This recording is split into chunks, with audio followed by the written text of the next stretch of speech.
नमस्कार दोस्तों, SS education में आपका फिर से स्वागत है। अपन ने कल की क्लास में पढ़ा था सिंपल इंटरेस्ट, और वही सिंपल इंटरेस्ट हम अब आगे की ओर बढ़ा रहे हैं। थोड़ा उसका लेवल भी ग्रो करेंगे, साथ साथ अलग अलग तरीके भी देखेंगे कि कैसे कैसे क्वेश्चंस को हम सोल्व कर सकते हैं। उस हिसाब से हम आगे का आज काम करेंगे। तो पहले आज का काम शुरू करने से पहले हम क्या करते हैं कि थोड़ा सा पहले पीछे वाला थोड़ा याद कर लेते हैं। याद करना तो जनरली कुछ नहीं है, सिर्फ एक फॉर्मूला था अपने कि एस आई यानी सिंपल इंटरेस्ट पी इंटू में आर इंटू में टी बाई 100। ठीक है, ये फॉर्मूला था। इस फॉर्मूले पे हमने क्वेश्चन भी किए, फॉर्मूला से रिलेट करके हमने ट्रिक भी बनाई जो हमने यूज की पीछे क्वेश्चंस में, जो आप पिछली वीडियो में देख भी रहे होंगे। और नोट्स अपने साथ साथ बनाते रहना, और आगे का काम आज हम शुरू कर रहे हैं। तो देखिए पहला क्वेश्चन, आज की क्लास का पहला क्वेश्चन। एक व्यक्ति ने 4 वर्ष के लिए कुछ धनराशि उधार ली। प्रथम वर्ष ब्याज की दर 6% वार्षिक है। प्रत्येक वर्ष ब्याज की दर 0.5% की वृद्धि हो जाती है। यानी कि इसने क्या कंडीशन दी है कि पहले जो फर्स्ट ईयर है, फर्स्ट ईयर में जो रेट लगेगी वो 6% है, और उसके बाद हर साल क्या हो रहा है कि उस रेट में वृद्धि हो रही है। और कितनी वृद्धि हो रही है? 0.5 की। तो सेकेंड ईयर की रेट क्या हो गई? 6.5। थर्ड ईयर की रेट क्या हो गई? 7%। और लास्ट और फाइनल फोर्थ ईयर की रेट क्या हो गई अपने पास? 7.5%। अब देखो पहले साल एक छोटा सा एग्जांपल लेके देखते हैं कि जैसे मैंने किसी से 100 रुपए उधार लिए। अब मैं 100 रुपए के पहले साल उस 100 रुपए की उसे ब्याज दे रहा हूं 6% के हिसाब से 6 रुपए। नेक्स्ट ईयर में उसे ब्याज दूंगा 100 के ऊपर, क्योंकि उस 6 का तो कोई ब्याज नहीं लगेगा मेरे पास, मेरे को तो सिर्फ मूलधन पे ही ब्याज देना है। तो 100 का फिर करेंगे तो 6.5% यानी 6.5 रुपए दूंगा। फिर तीसरी साल पे आएंगे तो 7% यानी 7 रुपए दूंगा। चौथी साल पे आएंगे तो 7.5 यानी 7.5 रुपए दूंगा। इस हिसाब से क्या करेंगे, हम इंटरेस्ट देंगे। और सिंपल इंटरेस्ट में होता क्या है कि सिर्फ मूलधन पर ही जो ब्याज लगेगा, ना कि ब्याज पे ब्याज लगता है। तो मूलधन पे लगेगा ब्याज और किसी पे लगना नहीं है। तो अपन क्या करते हैं कि अब वही बात है, मैंने बताया कि 100 रुपए लिए, पहले साल के 6 रुपए ब्याज हो गए, दूसरी साल के 6.5 रुपए ब्याज हो गए, तीसरी साल के 7 रुपए ब्याज हो गए, चौथी साल के 7.5 रुपए ब्याज हो गए। 12, 14, 26, 27 यानी मैं 27 रुपए ब्याज दूंगा। अब जब मैं उसे पेमेंट करूंगा तो मैं उसे कितने रुपए दूंगा? 127 रुपए। सीधी सी बात तो यही है। तो वही सेम चीज यहाँ है कि कितना परसेंट अगर हम कैलकुलेट करें तो 27% देंगे। अब इसने क्या बोला है, 4 वर्ष पश्चात कुल 3375 रुपए का ब्याज प्राप्त हुआ, तो मूलधन ज्ञात करो। यानी 3375 रुपए। अब इस चीज को कैसे करेंगे कि 3375 रुपए की कितनी परसेंट की वैल्यू है? यानी 27% की वैल्यू है। अपने को निकालनी है 100% की वैल्यू, कि 100% कितना था। तो 3375 डिवाइड बाई 27 इंटू में 100। 27 1 6 7 54 1357 125 यानी कि 12,500 रुपए। ये अपना हो गया एक क्वेश्चन, जिसमें आपको मैंने अच्छे तरीके से बता भी दिया। अगर कोई फिर भी कहीं आपको दिक्कत आ रही है तो आप कमेंट सेक्शन में बता सकते हो कि 12,500 रुपए मूलधन था, जिसपे हमें 27% ब्याज 3375 रुपए मिला था। अपने पास पूरा का पूरा क्वेश्चन आ चुका है। अब अपन क्या करते हैं कि इतना बड़ा क्वेश्चन करेंगे तो टाइम वेस्ट होगा ये वो, लेकिन ये चीज सिर्फ समझाने के लिए है। ठीक है, अब इसी चीज को जब आप अपने एग्जाम में पुट आउट करोगे तो आप क्या सोचोगे यहाँ कि 0.5 से वृद्धि हो रही है, आप इसे डायरेक्ट ऐड करोगे। आप ये थोड़ी नहीं लिखोगे इतना मैटर, ठीक है, आप सिर्फ इसे ऐड करोगे, 27% आएगा। आप ऑटोमेटिक जाओगे यहाँ पे, इसमें डिवाइड करोगे, मल्टीप्लाई बाई 100 यानी 100 गुना करके और 12,500 रुपए, सीधा का सीधा रिजल्ट निकालोगे। अब आते हैं नेक्स्ट क्वेश्चन की ओर। नेक्स्ट क्वेश्चन क्या कह रहा है, दी गई साधारण ब्याज की किसी दर से किसी समय अवधि के लिए मूलधन तथा मिश्र धन, यानी कि प्रिंसिपल भी है और अमाउंट भी है, ठीक है, इसका जो रेशियो है वो 4:5 है। अब क्या दे रखा है कि 4:5 है, ठीक है जी, कोई दिक्कत नहीं है। 3 वर्ष बाद यानी आफ्टर 3 ईयर इसने क्या दे रखा है कि आफ्टर 3 ईयर जो प्रिंसिपल और अमाउंट है उसकी जो वैल्यू होगी वो जो रेशियो होगा वो होगा 5:7। अब अपने को पूछा है ब्याज की दर ज्ञात करो। अब ब्याज की दर अपन सोचेंगे, रेशियो दे दिया, दर पूछिए कैसे निकालें, क्या तरीका होगा, उस चीज के लिए देखो कि यहाँ पे देखते हैं 4 रुपए का अपने को मिला कितना, 5 रुपए, यानी कितना रुपए ब्याज मिला है, 1 रुपए ब्याज का मिला है तभी तो 5 हुए हैं, कितने के ऊपर, 4 के ऊपर, इनटू में 100, कितना परसेंट ब्याज मिला है, अपने को 25% ब्याज मिला है, एक दर आ गई अपने पास, ठीक है जी। अब दूसरा दे रखा है कि अब दूसरी कंडीशन क्या दे रखी है, 5 पे 7 यानी 5 रुपए थे उस पे 7 रुपए मिले हैं। अब उस 7 रुपए के हिसाब से जब हम करेंगे तो कितने रुपए हो गए, 2 रुपए, 2 रुपए ब्याज कितने पे मिला है, अपने को 5 पे मिला है, इनटू में 100, इससे ये कैंसिल आउट, 20 इज इक्वल 40 यानी 40% और 25%। अब जो ये अपने को क्या निकालना है कि वार्षिक ब्याज की दर ज्ञात करनी है, तो वो वार्षिक ब्याज की दर ज्ञात करने के लिए क्या करेंगे कि ये देखेंगे 25% था पहले अपने पास और बाद में कितना हो गया 40%, कितने परसेंट की वृद्धि हुई है, 15% की, ये तो क्लियर कट। लेकिन ये 15% की वृद्धि कितने टाइम में हुई है ये मैटर करता है, कितने टाइम में हुई है, 3 साल के अंदर हुई है, तो 15% की वृद्धि है वो हुई है 3 साल के अंदर। तो यानी 1 साल का जब वार्षिक अगर निकालेंगे, 1 साल की वार्षिक दर तो क्या रहेगा 5%, ठीक है। ये क्वेश्चन आप नोट कर सकते हो अपनी नोटबुक में। अब इसी प्रकार देखो आगे वाला क्वेश्चन भी ऐसा ही है, सेम यही कंडीशन है, जो मैंने लाइनिंग नहीं लिखी है, सिर्फ इतना क्वेश्चन शॉर्ट टर्म में बता दिया है कि सेम समय अवधि में साधारण ब्याज तथा मिश्र धन, यानी इसका रेशियो वही सेम रेशियो के अकॉर्डिंग दे रखा है क्वेश्चन कि 4:7 का क्वेश्चन, 4:7 का क्वेश्चन क्या, सॉरी 4:7 है, ठीक है, ये प्रिंसिपल है, ये अमाउंट है, और आफ्टर 3 ईयर की बात करते हैं तो आफ्टर 3 ईयर 5:7 है, दोनों में रेशियो आ गया। अब देखो कि 5:7 क्वेश्चन शायद में भी मैं चेक कर लेता हूं एक बार, हाँ 5:11 है, 5:11। अब इसके अंदर क्या है, वही है 4 रुपए और 3 रुपए अपने पास ब्याज आए, 3 रुपए ब्याज कितने पे है, 4 के हिसाब से, इंटू में 100, इससे ये कैंसिल आउट 25 यानी कितना हो गया 75%, ठीक है जी। अब वही सेम कंडीशन यहाँ लगाएंगे हम कि 5 रुपए थे, 5 पे हमें ब्याज एड ऑन होके कितना मिला 11 रुपए, यानी कितने रुपए 6 रुपए ब्याज आए, कितने के ऊपर 5 के ऊपर, गुना में 100 यानी कितना 120%। अब 120 और 75, 120 और 75, 75 और 120 के बीच का गैप कितना है 45%, लेकिन ये 45% अपने को तो फाइंड 1 ईयर रेट निकालना है, तो 45% है तो आफ्टर 3 ईयर यानी 3 साल का 45% है, तो 1 साल का निकालने के लिए क्या करेंगे 3 से भाग यानी 15%। ये आपके क्वेश्चन हो गए। अब चलते हैं नेक्स्ट क्वेश्चन की ओर।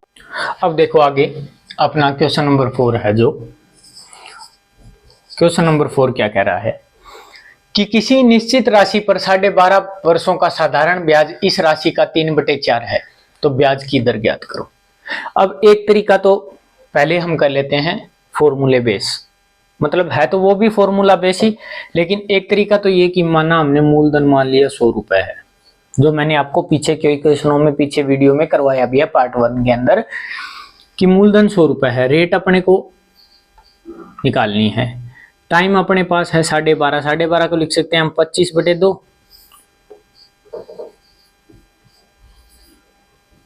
और कितना है 3/4 है, तो 100 का 3/4। इससे ये कैंसिल आउट हो जाएगा, ये इससे कैंसिल आउट हो जाएगा, ये इससे कैंसिल आउट, ये इससे कैंसिल आउट, यानी आर की वैल्यू आ गई 6%। एक तरीका तो ये है, अगर आप फॉर्मूला बेस, अगर आप, अब हमने सोचा कि ये 100 भी हटा दिया जाए तो और बढ़िया रहेगा। अब मैंने पीछे आपको बताया है, मतलब पीछे एक चीज बताई थी कि जैसे 25% है 1/4, तो ये 4 तो अपने पास है प्रिंसिपल अमाउंट, और ये क्या है इंटरेस्ट। ठीक है, तो वो ही दे रखा है, इस राशि का 3/4 है। तो हमने क्या किया कि 3/4 को हमने 4 को मान लिया हमने क्या प्रिंसिपल, और 3 को मान लिया हमने इंटरेस्ट, कि इसका 4 रुपए प्रिंसिपल था और 3 रुपए में इंटरेस्ट मिला है। अब हम इस पे बेस क्वेश्चन करते हैं कि अपना प्रिंसिपल क्या है जी 4 रुपए। ठीक है, ये निकालना है रेट, टाइम है 12.5। ठीक है, और इंटरेस्ट अपने पास कितना है 3 रुपए है। अब इसको जब कैंसिल 25 चौका 100, तो ये 100 से 100 कैंसिल आउट, ये इधर जाके मल्टीप्लिकेशन में हो जाए R = 6%। अब तरीका दोनों आसान है और दोनों ही जो आपको मतलब सूटेबल लगे आप उस तरीके से कर सकते हो। इसको इस तरीके से भी कर सकते हैं, इसको इस तरीके से भी कर सकते हैं, नोट कर लीजिए। अब आते हैं अपने आगे वाले क्वेश्चन के ऊपर। क्वेश्चन क्या कह रहा है, कोई धनराशि साधारण ब्याज की किसी दर से 5 वर्ष में 2 गुना हो जाता है। ठीक है जी, यानी इसने क्या कहा है कि माना हमने 1 रुपए मान लिया, हमें कैलकुलेशन आसान करनी है, हमें तो आंसर से मतलब है, यानी आंसर जैसा आएगा उसके हिसाब से मतलब रखेंगे कि आंसर आ रहा है, बस अपने को कैलकुलेशन कम करनी पड़ रही है, बात खत्म। हमने माना 1 रुपए कि 1 रुपए 2 रुपए हो जाता है कितने में 5 ईयर में। ठीक है जी, दूसरा क्या दे रखा है इसने कंडीशन की किसी अन्य दर से 12 वर्ष में 3 गुना हो जाता है, कम ब्याज की दर ज्ञात करो। अब बात करते हैं कि 12 वर्ष में कितने हो जाते हैं 3 गुना। अब आती है 2 की बात, तो जब ये 2 गुना होगा, यानी 1 रुपए जब 2 रुपए होगा, तो 1 रुपए तो अपना है मूल है, जो 1 रुपए अपने को ब्याज मिल गया। ठीक है, इसमें क्या हुआ 1 रुपए तो अपना है लेकिन 2 रुपए अपने को ब्याज मिल गया, तो वही सेम कंडीशन यहां लगेगी। अब देखो अपने को निकालनी है परसेंट कि ब्याज की दर कम किसके अंदर होगी। अब पहली कंडीशन के अकॉर्डिंग देखते हैं इसके अंदर कि अपने पास मूलधन क्या था 1 रुपए, रेट ये हो गया, टाइम था अपने पास 5 साल। ठीक है, और 100, और अपने पास इंटरेस्ट कितना है 1 रुपए, ये इसे कैंसिल आउट 20, आर की वैल्यू आ गई 20%। अब बच्चे क्या करेंगे कि ऑप्शन आपको जैसे सपोज दैट अपने पास ऑप्शन आए हैं 4, अपना पहला ऑप्शन है 15%, दूसरा ऑप्शन है 20%, तीसरा ऑप्शन है 50/3%, चौथा ऑप्शन है 18 से ही 2/3%। अब अपन क्या सोचेंगे, ये क्वेश्चन निकाला, बोले अच्छा ठीक है बात खत्म, 20 आंसर अपना सही, अपने घर खुश होके आ जाएंगे भी हाँ अपना क्वेश्चन सही है। लेकिन हमने एक चीज छोटी सी चीज क्या करी, लैंग्वेज अपने सही ढंग से नहीं पढ़ी, तो अपना क्वेश्चन गलत भी हो सकता है। इसने क्या कहा है कम ब्याज की दर, यानी कम ब्याज की दर किसमें थी वो ज्ञात करनी है।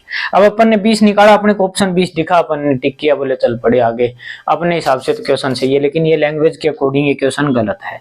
अब देखो अपन क्या करते हैं, दूसरी कंडीशन पे जाते हैं। जब ये आता है तो प्रिंसिपल अपने पास 1 रुपए, रेट अपने को निकालनी है, टाइम कितना है 12 वर्ष, 100 = इंटरेस्ट आया 2 रुपए, इंटरेस्ट 2 रुपए। अब ये इसे कैंसिल आउट करो, 4 से जाएगा 3 बार, 4 से जाएगा 25 बार, 25 दूनी 50, और ये इसके डिवाइड में, तो आर की वैल्यू होगी 50/3%। अब जब इसको डिवाइड करते हैं तो may be 16 point something something आएगा। तो 16 पॉइंट समथिंग समथिंग के अकॉर्डिंग ये जाएगा 16.6% के समथिंग नियर अबाउट जाएगा। अब देखो कि ब्याज की दर पूछा क्या है, कम ब्याज की दर। तो कम ब्याज की दर तो ये है ना, तो अपना ऑप्शन 3 नंबर से ही होगा, ना कि 2। नोट कर लीजिए। अब आते हैं अपने नेक्स्ट क्वेश्चन के ऊपर। नेक्स्ट क्वेश्चन क्या कहता है, ये भी लैंग्वेज का क्वेश्चन है एक तरीके से देखा जाए तो। लैंग्वेज का क्वेश्चन कैसे है, आगे देखो कि नितिन ने कुछ धनराशि पहले 3 वर्ष 6% वार्षिक की ब्याज की दर से ली है। ठीक है, उसने कोई कुछ भी धनराशि ली, अपने हिसाब से कुछ भी ले ली, मान लो XYZ या 100 रुपए, अपने लैंग्वेज अपना सिर्फ कैलकुलेशन स्ट्रीम से लेके चलेंगे तो 100 रुपए मान सकते हैं। 6% वार्षिक दर से उसने ली है। उसने क्या ली, कितने साल के लिए, 3 वर्ष के लिए ली थी 6%। ठीक है, अब देखो अगले 5 वर्ष उसने 9% वार्षिक ब्याज की दर ली थी। अगले 5 वर्ष 9% ब्याज की दर से ली थी। ठीक है जी, तथा 8 वर्ष के बाद 13% वार्षिक ब्याज की दर से उधार ली। अब अपन क्या करते हैं, यहाँ पे सीधा लिखेंगे, बोलो ये लो 8 और 13% की ब्याज दर ली थी। अब इनका एड ऑन करके और इसका वो भुगतान कितना कर रखा है इसने, 8160 रुपए, उसके हिसाब से ये इतनी परसेंट की वैल्यू इतनी हो गई। हम डायरेक्ट ये करेंगे, लेकिन इसमें क्या दे रखा है, पहले ये चीज देखने लायक है कि 8 वर्ष बाद 13% वार्षिक ब्याज की दर से उधार ली, यानी 8 वर्ष बाद। तो 3 साल पहले ली थी उसने 6% और 5 साल ली थी उसने 9%। ये टोटल मिलके कितने हो गए, 8 हो गए या नहीं। यानी उसके बाद कितने साल की बात कर रहा है, ये आगे क्वेश्चन में दे रखा है। यदि 11 वर्ष के अंत में उसे, तो 11 वर्ष तो 8 तो ये निकल गए, बचे कितने अपने पास, 3 वर्ष। तो यहाँ 8 ना के क्या आएगा, 3 वर्ष। 3 वर्ष के लिए इसने 13%, तो टोटल कितना परसेंट ब्याज दिया इसने, 18%। तो ये दिया इसने 45%, इसने ये दिया 39%, इसने ये दिया, तो 13 और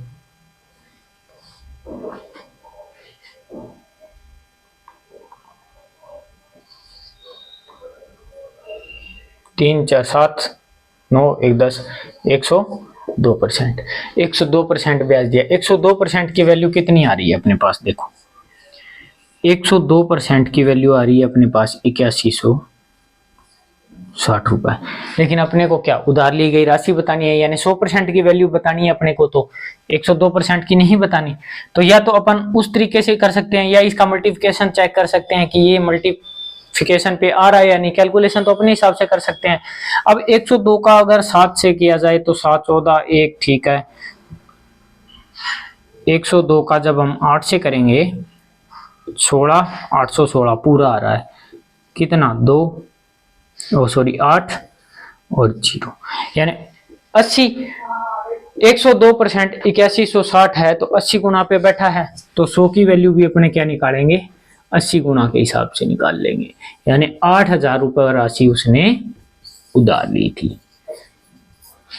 ठीक है, अब वही चीज है, अपन यहाँ पे गलत कर सकते थे कि 8 वर्ष बाद अपन क्या करेंगे 8 × 13 करके, लेकिन इस चीज को पढ़ना है कि क्या दे रखा है 8 वर्ष बाद, यानी 8 वर्ष तो गए, 8 वर्ष के बाद अब आगे दे रखा है 11 वर्ष के अंत में, तो 8 तो चले गए, 11 में से 3 ही बचे, तो 3 वर्ष का अपन ने 13% के हिसाब से इंटरेस्ट दिया है। अब देखेंगे आगे अपना नेक्स्ट क्वेश्चन में हमें क्या दे रखा है, 25,000 रुपए एक आदमी 2 बेटों के बैंक खातों में इस तरह डाले कि वो 18 वर्ष की आयु में बराबर ब्याज प्राप्त हो।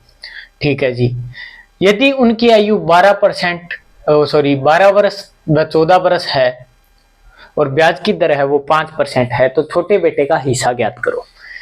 यानी कि ये जो टाइम दे रखा है ना अपने को, ये टाइम के लिए दे रखा है वर्ष, यानी 18 वर्ष की बात कर रहा है, लेकिन एक है वो 12 का है, एक है वो 14 का है, यानी इसको 4 साल ब्याज मिलेगा तो इसे 6 साल ब्याज मिलेगा। किस दर से मिल रहा है, 5% के हिसाब से, यानी ये छोटा है तो फर्स्ट एंड सेकंड। अब 6 4 रेशियो है इनका, इनटू में 5% रेट से इसे मिल रहा है, इंटू में 5% रेट से इसे मिल रहा है, 5 से 5 कैंसिल आउट, 3:2। ठीक है, तो छोटे बेटे को छोटी राशि, बड़े बेटे को बड़ी राशि, आप इस तरीके से इस चीज को याद रख सकते हो। लेकिन इसको मैं अभी एक्सप्लेनेशन भी दूंगा कि ये क्यों चेंज किया हमने, कि ये इस साइड इधर, ये भी बताया जाएगा। ये क्या है, ये इंटरेस्ट है और ये अमाउंट है। ठीक है, अब टोटल कितनी है, 5 की 5 न होके है कितना, 25,000 रुपए। कितने गुना पर बैठा है, 5,000, 25,000। तो 5,000 जब अपने को एक मल्टीपल मिल गया तो प्रत्येक मान उतने गुना होगा। ठीक है, अब इसका आंसर आ गया अपने पास 10,000 रुपए। अब देखते हैं कि हमने ये चेंज क्यों किया, ये चेंज क्यों किया। अब आप इस तरीके से, अब मैं आपको ये भी बोल दूं कि हाँ ठीक है, छोटे बेटे के लिए छोटी राशि आएगी, बड़े बेटे के लिए बड़ी राशि आएगी, तभी तो ब्याज बराबर होगा, ब्याज मिलने पे रुपए बराबर होंगे। लेकिन नहीं, इसका भी अपने एक ही फॉर्मूला जो मैंने आपको बताया उसी से है। हमने माना कि प्रिंसिपल है उसका P1 जो छोटा बेटा है, रेट है 5%। ठीक है, ये तो है ट्रिक बेस जो आप समझ जाओगे अभी। अल्टरनेट क्यों होता है, यानी साथ में बैठी वैल्यू उसकी वैल्यू ना होके दूसरे दूर बैठी वैल्यू उसकी वैल्यू होती है, ये यहां से अपने को पता चलेगा। टाइम क्या था उसका, उसको टाइम 6 साल, यानी जो छोटा था, जो छोटा है उसको 6 साल के लिए ब्याज मिल रहा है। ठीक है जी, परसेंट का सिंबल हटा देते हैं, 100 लगा लेते हैं। अब देखो दूसरे बेटे को कितना, रेट तो सेम है लेकिन ब्याज उसे 4 साल ही मिलेगा।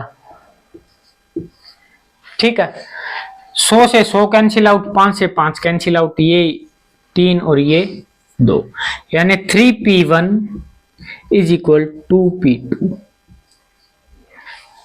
अब जब इसका अपन रेशियो निकालेंगे, P1 by P2 is equal 2 और 3, यानी कि जो साथ में बैठी वैल्यू है वो खुद की वैल्यू ना होके किसकी होती है, दूसरे की वैल्यू होती है। ये हमने यहाँ पे प्रूफ किया है।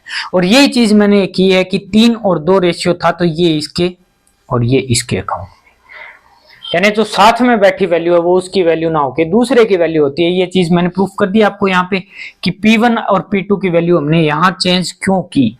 ये मेन प्रॉब्लम होती है कि यहाँ पे चेंज क्यों की, ये करवा दिया बोले हाँ हो गया, लेकिन अब आपके दिमाग में ये चीज बैठ जाएगी कि ये चीज यहाँ से क्यों हुआ है, ये चीज आपको पता चलेगी चुकी है कि हाँ P1 और P2 का यहाँ पे हमने चेंज क्यों किया था।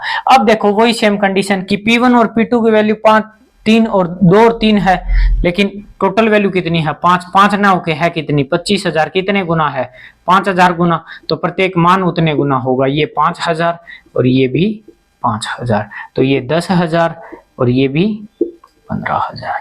ठीक है, अब नोट कर लीजिए, इसको भी नोट कर लीजिए साइड में और इसको भी। ये सिर्फ आपको इसलिए कि कल को आप अगर नोट्स अपना उठा के देखोगे तो कहीं ये यहाँ पे आप सोचोगे भी ये कैसे हो गया, ये चीज देखोगे ऑटोमेटिक दिमाग में आएगी कि ये ऐसे हुआ है। अपन अब इस चीज को टर्म एंड कंडीशन को हमने शॉर्ट एंड स्वीट तरीके से यहाँ पे बना दिया। अब आते हैं सेम क्वेश्चन है आगे वाले पे क्वेश्चन पे, जिसमें क्या दे रखा है अपने को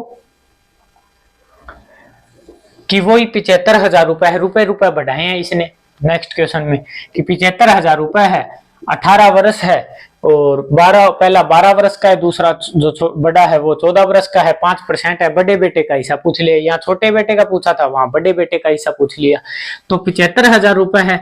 तो वही सेम कंडीशन 18 वर्ष के लिए, जो 14 वर्ष का होगा उसके लिए 4 और जो 12 वर्ष का होगा उसके लिए 6 साल इंटरेस्ट मिलेगा। वही सेम कंडीशन फर्स्ट सेकंड। अब इसे 4 के लिए मिल रहा है और इसे 6 साल के लिए मिलेगा। 5 से 5 कैंसिल आउट, 2, 3, 2 रेशियो 3।